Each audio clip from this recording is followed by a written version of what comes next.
창세기 12장 1절에서 4절까지입니다. 우리 다 같이 한 목소리로 합독합니다. 시작. 여호와께서 아브라함에게 이르시되 너는 너의 고향과 친척과 아버지의 집을 떠나 내가 내게 보여줄 땅으로 가라. 내가 너로 큰 민족을 이루고 내게 복을 주어 내 이름을 창대하게 하리니 너는 복이 될지라. 너를 축복하는 자에게는 내가 복을 내리고 너를 저주하는 자에게는 내가 저주하리니 땅의 모든 족속이 너로 말미암아 복을 얻을 것이라 하신지라. 이에 아브라함이 여호와의 말씀을 따라갔고 롯도 그와 함께 갔으며 아브라함이 하란을 떠날 때에 75세였더라. 아멘. 할렐루야. 할렐루야. 귀한 목사님 모셨습니다. 아시는 분도 계실 테고 또 모르시는 분도 계시겠지만 우리가 새벽마다 기도하고 또 우리가 함께 마음을 모아서 함께 중보하던 우리 교회 목사님 오셨습니다.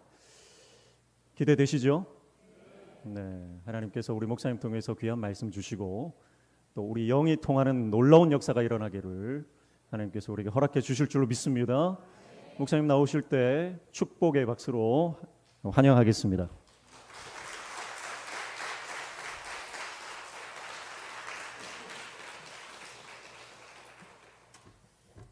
여러분 반갑습니다. 제가 교회 연혁을 보니까 2011년 12월 말부로 제가 사임을 하고 오늘 13년 만에 사모하던 귀한 하나님의 자리에 제가 세워지게 되었습니다. 교회 들어오는 그 순간부터 뭔가 느낌이 화려하지 않지만 성령에 약동하는 그런 모습과 깊은 사랑의 모습들이 넘쳐나는 것을 보고 제가 조자를 앉아가지고 찬양할 때에 그 당시 꼭 집어 하나님께서 많은 교회들 중에서 명신교회 택해 주시고 여기서 목사 안수를 받게 하시고 또 참으로 많은 하나님의 은혜를 주님의 사람을 통하여 받게 하셨는데요. 지난 그 순간들을 생각하니까 눈물이 제가 탤런트도 아니고 제가 뭐 눈물을 흘리고 싶던데 흘러지겠습니까? 성령께서 제게 주신 눈물인 줄로 믿습니다. 제가 지난 한 주간 동안 하나님께서 제게 좀 강하게 역사하셨던 것 같습니다. 그냥 뭐 말씀을 준비하고 뭐 하는 과정 가운데 계속 눈물을 주셨습니다. 뭔가 모르는 눈물. 근데 제가 목사가 되고 저의 가장 연약한 점을 제가 깨달았는데 제 구강 구조가 발음이 부정확합니다. 그래서 그것도 하나님의 은혜더라고요. 이 부족하고 연약한 종을 통하여 이 모양 저 모양으로 사용하시고 오늘은 놀라운 재단에 보내셔서 부족한 가운데 간증하게 하시는 역사하신 그 하나님을 증거하게 하시는 그 하나님을 우리 다 함께 찬양하고 고백하는 시간 되었으면 참으로 좋겠습니다. 저는 이렇게 생각해 봅니다. 하나님께서 기뻐하시는 성도의 신앙이 뭘까? 우리 신앙의 경험으로 또 성경에 나와 있는 많은 분들의 어떤 역사로 볼 때 참 많은 것으로 신앙이 뭔가에 대해서 우리가 정의해 볼 수도 있겠지만 제가 교회를 개척하면서 느꼈던 참된 성도의 신앙은 뭐냐라고 이야기할 때 오늘 본문 4절의 말씀이라고 저는 믿습니다. 우리 4절 말씀 다 같이 합독해 볼까요? 요 컵 없습니까? 죄송합니다. 컵. 컵 하나 주시면 감사하겠습니다. 종이컵 하나 주시면 감사하겠습니다. 우리 4절 말씀 다 같이 합독해 볼까요? 시작. 거기까지. 거기까지요. 저는 정말 우리 성도가 지향하고 정말로 우리가 추구해야 할 신앙이 뭔가라고 제가 감히 믿음으로 정의한다면 제가 경험한 참된 신앙생활은 하나님의 말씀대로 살아드리는 삶, 하나님 말씀대로 순종하는 삶이라 저는 감히 믿고 싶습니다. 그래서 하나님 말씀에 순종하면 복을 받는다라고 생각하는 것이 일반적인 대다수의 성도의 뭡니까? 신앙의 보편적인 생각들입니다. 자, 그런데 네, 이런 생각에 반하는 결과를 보여주는 것이 오늘 본문 말씀에 있는 그 내용입니다. 하나님 말씀에 순종하면 복을 받는다라고 생각하는 것이 우리 성도들의 보편적인 생각인데요. 자, 그런데 아브라함이 하나님의 말씀에 순종해서 정든 고향을 떠나 가나안 땅으로 이주해 갔더니 우리 10절 말씀 한번 비춰 주겠습니까? 10절 말씀. 그냥 읽을까요, 제가? 됩니까? 네, 우리 읽어봅니다. 시작.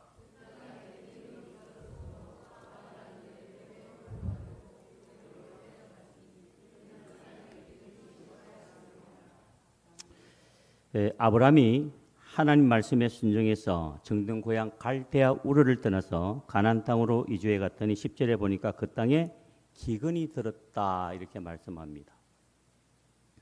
하나님 말씀에 순종했더니 복이 오지 않고 기근이가 나를 잘 왔다 이렇게 반기는 것입니다.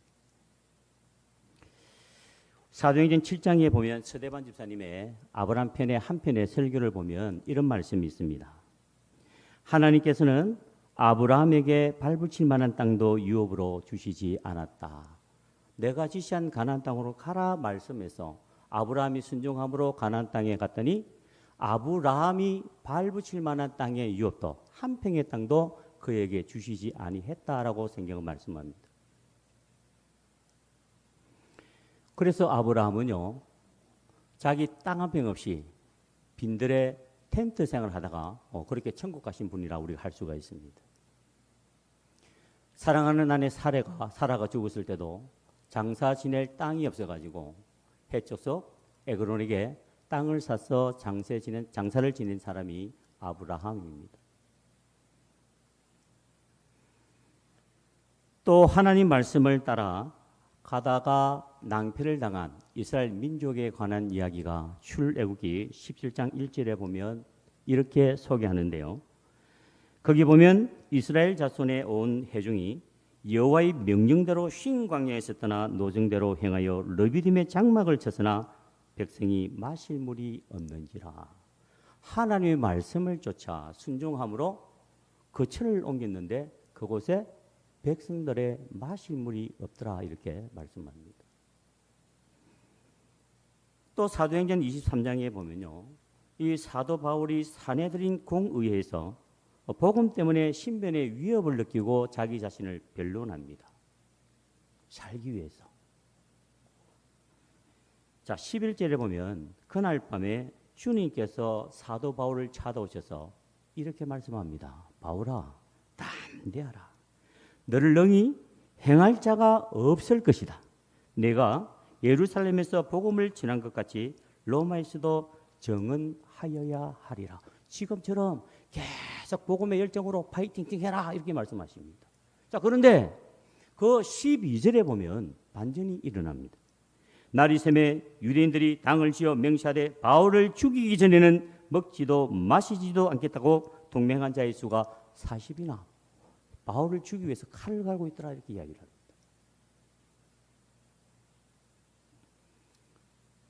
이게 모두 무슨 말입니까?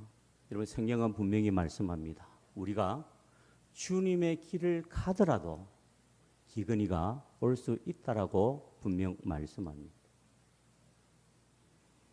자, 만약에 우리가 순종하는 삶 가운데 이해하지 못할 어려운 환경들이 풀어진다면 자, 우리는 어떻게 받아들여야 할까요? 여러분, 저는요 많이 잘들 아시겠지만 좀 늦게 제가 신학을 했습니다. 아주 늦은 나이에 하나님을 만났습니다. 제가 2010년도 목사를 안수를 받은 후에 나이 때문에 그때 사역지가 실상 막혔습니다. 그때 제가 생각한 것은 믿음 없는 생각 이렇게 했습니다. 나이가 들다 보니 나를 불러줄 만한 사역지가 없는가 보다. 막연하게 자포자기했습니다.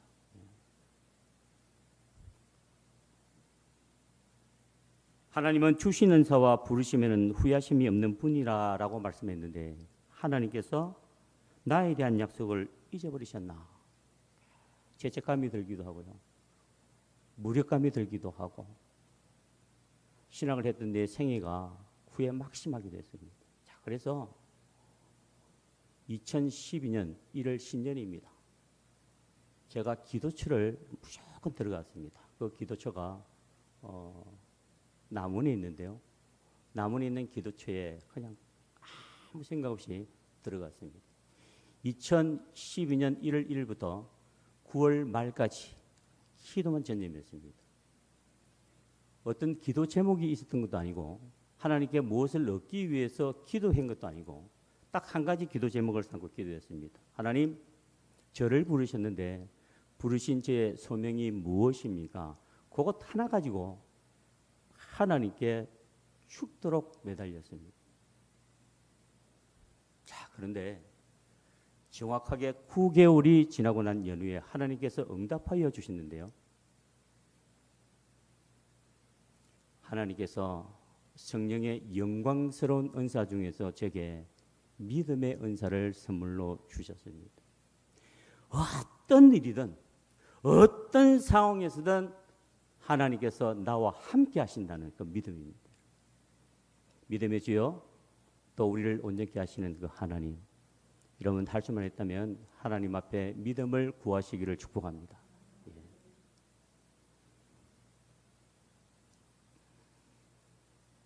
자, 그리고 그 후에 지금 영도 동삼동에 있는 한 건물을 하나님께서 제가 아니라 제 아내를 통하여 보게 하셨습니다. 제 아내가 뭐 건물을 압니까?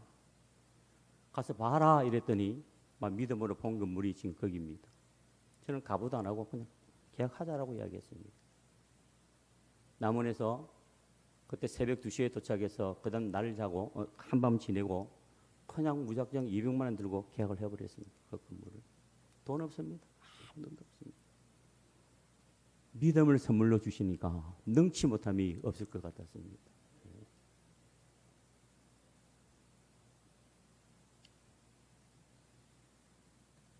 그리고 하나님께서 바로 그곳에 지금의 화평교회를 씌우셨습니다. 저희 교회는 4층 건물입니다. 그리고 옆에 대지면적 한 20평 정도 되어지는 별관이 이렇게 붙어 있습니다. 그래서 작은 개척교회 치고는요, 작다고 볼 수가 없습니다. 규모가, 사이즈가 나름대로 있는 개척교회입니다. 자, 규모가 나름대로 있는 개척교회다. 이 말은 무슨 말입니까?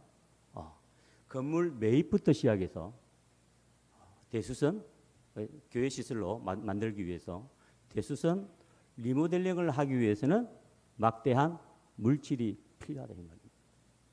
자, 그런데 그 당시 제가 기도처에서 9개월 동안 기도를 하면서 저희 집의 형편을 바라보니까 마이너스 2,500만 원이었습니다. 믿음으로 막 살았어요. 그리고 개척을 함께 할 만한 어떤 성도도 없었습니다. 저, 아내, 그리고 어린 자녀 둘. 그리고 감사한 것은 제가 그 당시 기도처에서 기도를 할 때 하나님께서 저에게 동기 목사님을 보내주셨습니다. 함께 기도하다가 이분도 나이가 좀 있으신 분이신데요. 뜬금없이 제게 이런 서원을 했습니다. 배 목사, 만약 당신이 개척한다면 내가 그 어디로든지 내가 당신과 함께해서 개척을 돕겠다. 당신 서원 하나, 서원이다 라고 이야기하더라고요. 그리고 그 후에 하나님의 인도하심으로 개척을 하게 되었고 이 목사님이 말을 낸 적 그 서원을 지키기 위해서 저와 함께 근 9개월 동안 함께 동고동락하며 공사를 한 그 은혜밖에는 없습니다. 물질도 부족하고 공사의 재원도 부족하고 모든 것이 연약한 상태에서 개척을 하게 하셨습니다. 하나님께서.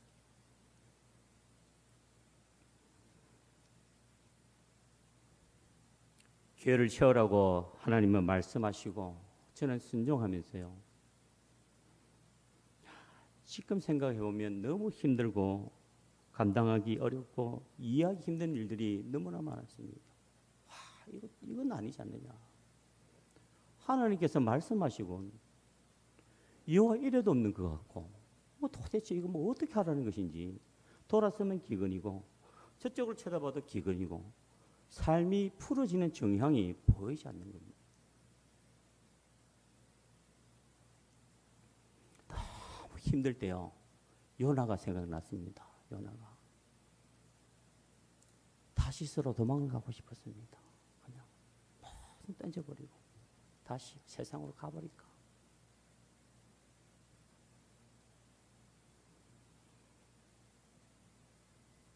아브라함처럼 하나님 말씀에 순종했더니 고생 끝. 전 행복 시작될 줄 알았거든요. 나도 이제 목회하는가 봐. 이 생각했습니다. 단임 목사 되는 거야. 이렇게 생각했습니다. 하나님께서 쓰시는 단위에 세우시는 그 제목감이 되기 위해서는요. 하나님의 연단이 꼭 있어야 된다는 것을 심지어 깨닫습니다.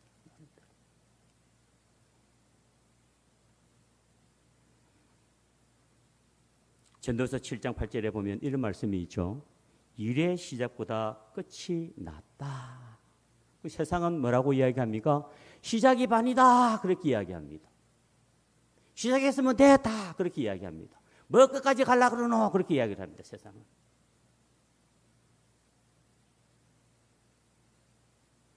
하나님은 분명히 말씀합니다. 배목사, 시작한 일을 인내하며 아름다운 끝을 보아라. 이렇게 말씀하셨습니다. 내가 너와 함께한다. 믿음을 주지 않았느냐. 위기와 고난이 올 때마다 참 진짜 또 열심히 기도했습니다. 그런데 기도할 때마다 하나님은 계속해서 말씀을 주셨습니다. 너무 자주 말씀하셨어. 이 말씀은 마가복음 9장 23절입니다. 배 목사 할 수 있거든이 무슨 말이냐. 믿는 자에게는 능치 못함이 없지 않느냐. 그 말씀 붙들어도 돌아보니 기근이라. 여러분 제가 그 당시 자주 간 데가 어딘가 하면 감림산 기도원입니다. 제가 자주 가는 바위가 있습니다. 그 바위에 딱 안착해서 기도하려고 딱 자세를 잡는 순간 항상 하나님은 우리 주님은 제게 이렇게 또 말씀하셨습니다. 배목사 내 아버지를 믿으니 또 나를 믿어라. 순간순간 기근인데 하나님은 계속해서 말씀만 주시는 겁니다. 여러분 시편 107편에 보면 이런 말씀이 있습니다. 하나님은 말씀을 보내셔서 치료하여 주시고 말씀을 보내셔서 유경에 처한 자를 구원하신다. 유경에 처한 자를 물질을 주시면 좋겠는데 계속 말씀을 주시는 거예요. 말씀을. 돌았으면 말씀, 돌았으면 말씀. 눈을 뜨면 현실은 뭡니까? 기근입니다. 여전히 기근이고 이 먹고 내 믿음이 막 흔들립니다. 시작보다 끝이 났다고 했는데 아이고 막 끝 보지 말까 이런 생각들이 하루에도 12번 요동쳤습니다. 무엇을 볼 때? 내 아내와 자녀를 볼 때. 처음에는 감당하겠는데 내 가족들을 보니까 감당할 수가 없는 거예요. 불쌍했어요. 저는 그 당시 지하에 제 모든 짐을 내려놓고 있었습니다. 지하에서 생활했습니다. 말만 건축주입니다. 세입자들은 위에 살고 계시고 저는 지하에 있습니다.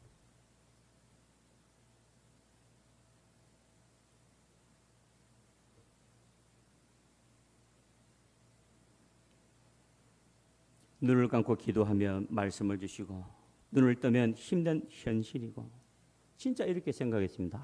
정말로 내일이 오지 않았으면 좋겠다. 눈을 뜨기가 싫었습니다. 세입자들이 돈을 달라고 하는 거예요. 제가 믿음으로 선포했거든요. 5세대입니다. 나가세요!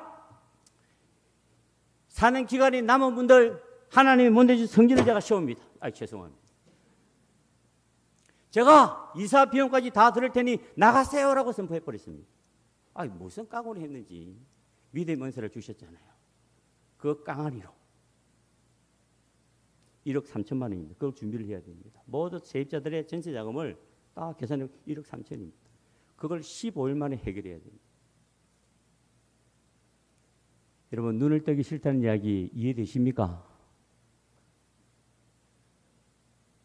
2층의 세입자 중에서 교회에 다니시는 분이 있습니다. 전화가 옵니다. 목사님 돈 준비됐지에? 저는 뭐라고 답변하느냐? 준비되었습니다. 이랍니다. 한 분도 없는데. 예, 준비되어 있습니다. 믿음인지 모르겠습니다. 막 피하기 위해서 상황을.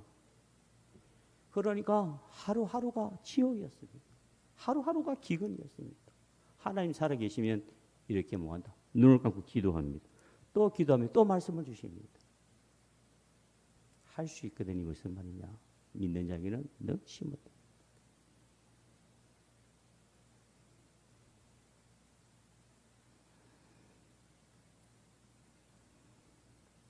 아브라함이 75세 때 정든 고향 갈대아 우르를 떠나서 하나님이 말씀하신 가나안 땅으로 이주를 결심할 때 하나님께서 아브라함에게 3가지 약속을 주셨죠. 그 중에서 아브라함이 가장 마음으로 집착되어지는 약속이 있었는데요. 그게 2절 말씀입니다. 2절에 보면 내가 너로 큰 민족을 이루어 주리라. 여러분 우리가 알고 있는 아브라함의 아내 사라는 절세 미인이지만 보지 못했지만 임신을 하지 못하는 여인이었다. 알고 계시죠? 아브라함이 후손에 대한 간절한 기대와 소망이 있었고 하나님께서 말씀하시고 약속을 주니 제 생각입니다. 이 약속이 가장 땡겨서 아마 말씀을 쫓아 가나안 땅에 가지 않았나 저는 생각을 해봅니다.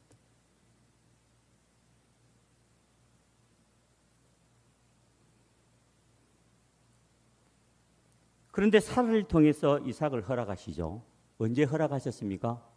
아브라함 나이 100세 때 이삭을 한 씨만 딱 주시는데 큰 민족은 고사고 씨 하나 딱 허락하시는데 25년이 걸립니다.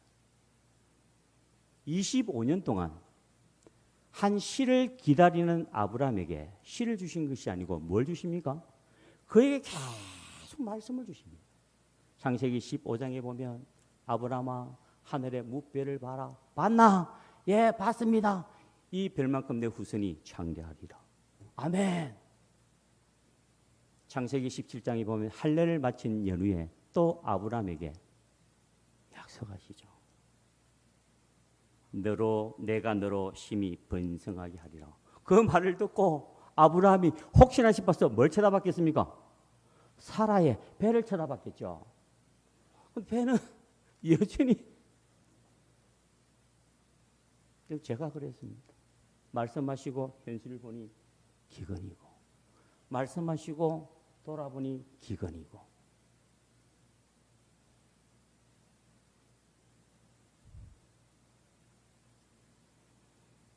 전도서 3장에 보면 이런 말씀이 있습니다. 천하범사가 다 때가 있고 기한이 있다. 믿으십니까?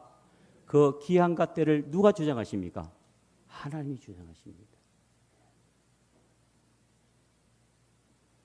하나님이 그 기한과 때를 정하시고 우리를 이끌어 가시는데 무엇으로 이끌어 가시는 거 아십니까? 무엇일까요? 하나님의 말씀으로 이끌어 가십니다.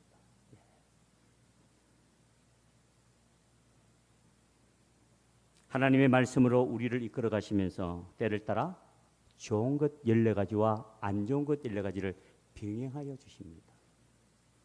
하나님을 체험해보라는 거죠. 느껴보라는 거죠. 받을 만할 때 내가 준다는 거예요. 그 때를 통하여. 제가 그랬습니다. 그걸 이제 깨닫습니다. 그때 때와 기한을 하나님께서 이미 정하시고 좋은 것 14가지와 안 좋은 것 14가지를 병행해 주셔서 사명 안에 나를 있게 하시고 사명 안에 있고 말씀 안에 있는 나를 주장하여 주셔서 도구 삼으셔서 결국 하나님의 뜻을 이루셨구나. 그 뜻이 무엇입니까? 그곳에 화평교회를 세우는 것입니다.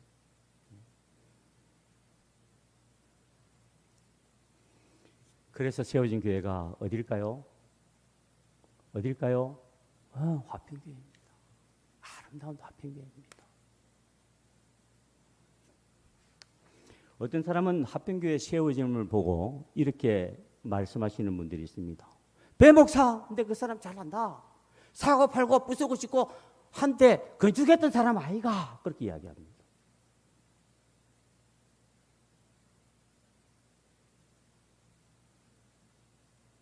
목사가 그래서 교회를 세웠다라고 생각하는 분들이 혹 있습니다. 하나님 나라 정말 무시한 분들입니다. 화평교회가 세워진 그 경위를 이 말씀으로 제가 가름하고자 합니다. 들어보십시오. 크게 제가 말씀을 드릴게요. 미안합니다. 신명기 8장 3절에 보면 이런 말씀이 있습니다. 잘 들리십니까? 예, 죄송합니다. 더 세게 말씀드리겠습니다. 출애굽 둘째 달에 이스라엘에게 내려주신 하늘 양식 만나 이야기가 나오는데 거기에 보면 이런 말씀이 있습니다.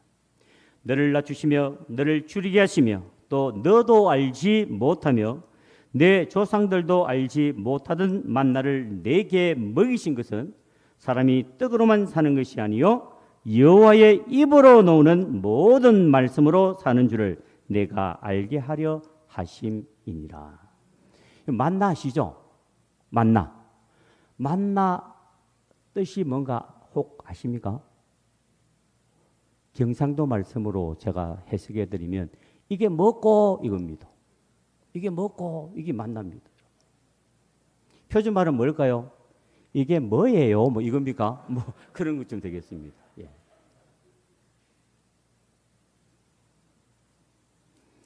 진영에 그 텐트 생활할 때 아닙니까? 어린 소년이 아침에 일어나서 소피가 마려워서 텐트 문을 열고 나왔는데 지면에 작고 둥글며 서리 같은 것이 쫙 깔려 있었습니다. 저기 뭐야 싶어가지고 가까이 가서 가만히 바라보니까 고수시처럼 하얗게 생겼습니다. 먹을만 해서 맛을 딱 보니까 꿀섞은 뭡니까? 가자 맛이었습니다.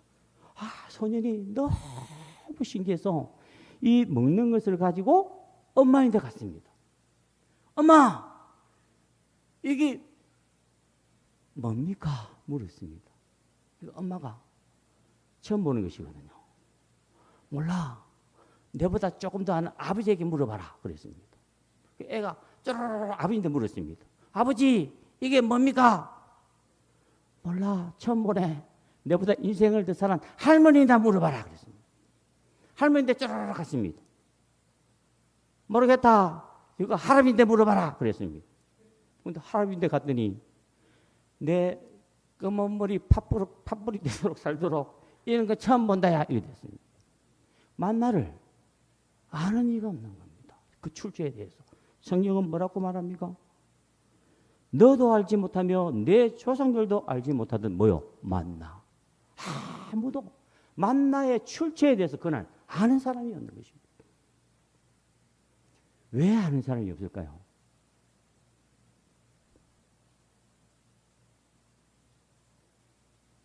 만나는 그날 그때 말씀에 끝까지 순종하고요. 하나님의 사명 안에 있는 하나님 백성을 먹이기 위해서 바로 그날 내려주신 누구의 양식입니까? 하나님의 양식이기 때문에 그렇습니다. 사명 안에 있으면 말씀에 순종하면 하나님과 나와만의 아는 방법으로 하나님은 때마다 뭘 주실까요? 만나를 주십니다. 그래서 말씀을 순종하는 자, 하나님의 사명 안에 있는 자만이 뭘 경험합니까? 하나님을 경험할 수 있는 것입니다. 그렇게 해서 세워진 교회가 어떤 교회라고요? 화평교회입니다. 여러분.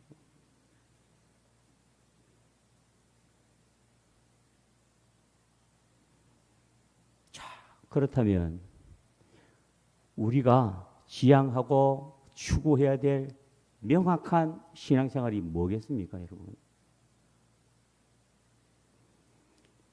현실과 하나님의 약속의 말씀 사이에서 긴가민가 하다가 믿음이 있는 사람은 말씀편에 서서 믿음의 경주를 잘 감당하다가 뭘 볼까요?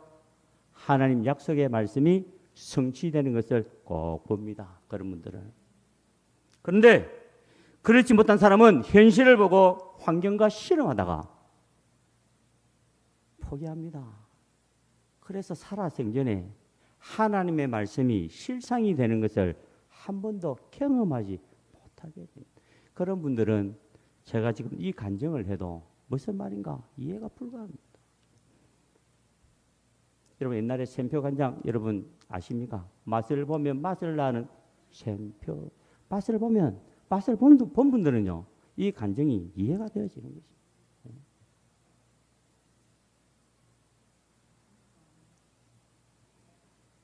말씀을 끝까지 따라간 아브라함의 결론이요. 창세기 24장 1절에 나옵니다. 제가 읽어드릴게요. 아브라함이 나이가 많아 늙었고 여호와께서 그에게 범사에 복을 주셨더라. 이게 아브라함의 결론입니다. 끝까지 말씀을 쫓아간 아브라함의 결론. 하나님의 말씀을 따라가면 결국 하나님의 영광을 보게 됩니다. 순종이 제사보다 낫고요. 끝까지 순종하는 성도 하나님께서 갑절에 능력을 덧입혀 주십니다. 말씀 위에 든든히 날마다 때마다 써가는 하나님의 몸 대신 명신교회 될 수 있기를 축복하고요. 그리고 순종하기를 즐겨하는 성도 여러분 모두 되시기를 주님의 이름으로 축복합니다. 예, 그리고 화평교회 형편에 대해서 제가 좀 말씀을 드리겠습니다. 저희 교회 주변에 도시개발공사하고 그리고 주택, 주공 아파트, 임대 아파트가 한 5천 세대 정도 제 교회를 중심으로 해서 이렇게 병풍처럼 진을 치고 있습니다. 여기 보면 차생이 계층도 기거하고 주거하고 계시고요. 개락적으로 보면 독거 노인들이 그런 분들이 많이 거주하고 계십니다. 그래서 저희 교회에 출석하시는 성도님들도 대부분 주공에 사시는 분들이 꽤 많은데 대부분 연로하신 할머니, 할아버지들이 많으십니다. 그래서 저희 교회에 출석하시는 성도 수를 보면 이분들을 섬기는 분 포함해서 하루 한 주 25명에서 한 30명 정도 매주 그렇게 출석하고 있습니다.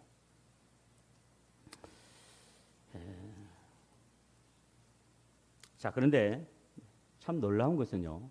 이 출석하시는 이 어르신들이 정착을 잘합니다. 정착하신 이분들이요. 구원에 대한 간절한 기대와 소망이 있습니다. 그리고 예수 알기를 굉장히 소망합니다. 이 말씀을 전하다 보면 할머니, 할아버지들이 아멘으로 하답하시는데 진국입니다. 제가 느낍니다. 아, 이건 정말로 사랑함에 사모함에 나오는 화답이다. 그걸 느낍니다. 말씀을 전하고 어떤 영역을 이렇게 영적으로 건드려주면 아멘 하십니다. 또한 이분들 중에 구령의 열정이 있어서 주변에 사시는 분들도 모시고 나옵니다. 저희 교회는 오후 예배가 없습니다. 오전 11시 예배를 드리고요. 4층이 저희가 식당 겸 교육관입니다. 거기에 온 성도가 다 모여서 오후 3시까지 교제를 합니다. 연로하신 분들이 집에 갈 생각을 하지 않습니다. 거기서 교제한다고. 거기서. 예.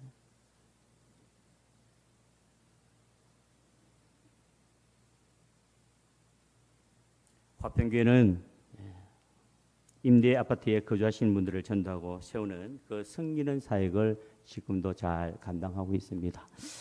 제가 기도 제목을 조금 드렸으면 좋겠는데 제가 지난 올 3월 달에 목사님을 통하여 제가 공유한 기억이 납니다. 그 기도 제목과 여전히 동일한데요. 이렇게 우리 화평교회를 위해서 기도해 주셨으면 참으로 좋겠습니다. 첫 번째는요. 우리 화평교회가 지역사회의 구원의 통로로 강력하게 서임받기를 원합니다.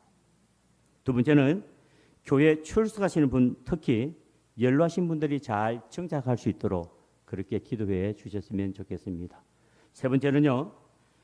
무엇보다 교회를 섬길 수 있는 젊은 분들이 조금 더 오셨으면 좋겠습니다.